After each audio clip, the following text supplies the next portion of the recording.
A principi d'any ja vam assegurar que ens prepararíem per a la batalla i eixe dia ha arribat.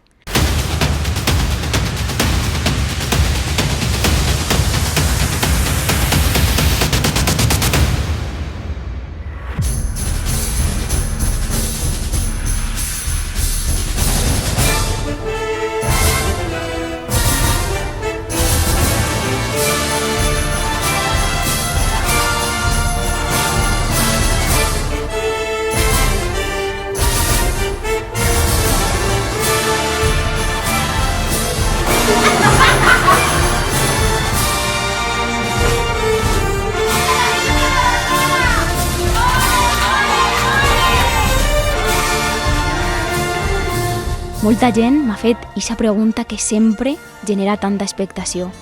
Com serà l'Aina abanderada cristiana dels Cavallers de Llúria? I sempre responc de la mateixa manera. Guerrera. Guerrera com ho soc jo, com ho són totes les dones que em rodegen i com ho han sigut totes les dones al llarg de la història. Aquest càrrec és un xicotet homenatge a totes elles, a la seva força, determinació i valentia, que han estat fonamentals per a la construcció del nostre present i que seguirà sent fonamental per a la construcció del nostre futur.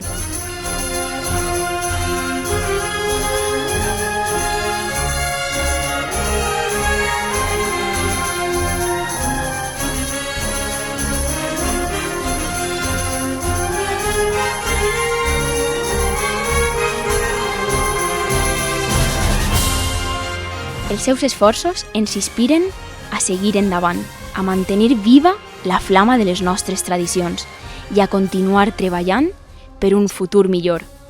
Moltes persones han obert camins i seguirem obrint camins.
Sempre he dit que aquest és un càrrec de tots i per a tots i ha sigut un veritable plaer representar la meua fila, els Cavallers de Llúria, com a abanderada cristiana.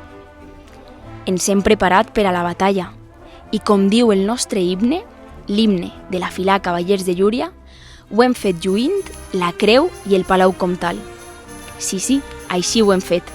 Amb cada pas hem reafirmat la nostra identitat i el nostre compromís amb els valors que ens defineixen.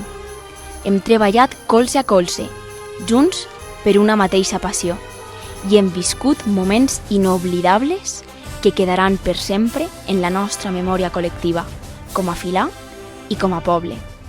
Un any de tots i per a tots. Un any de bandera de la família dels Cavallers de Llúria.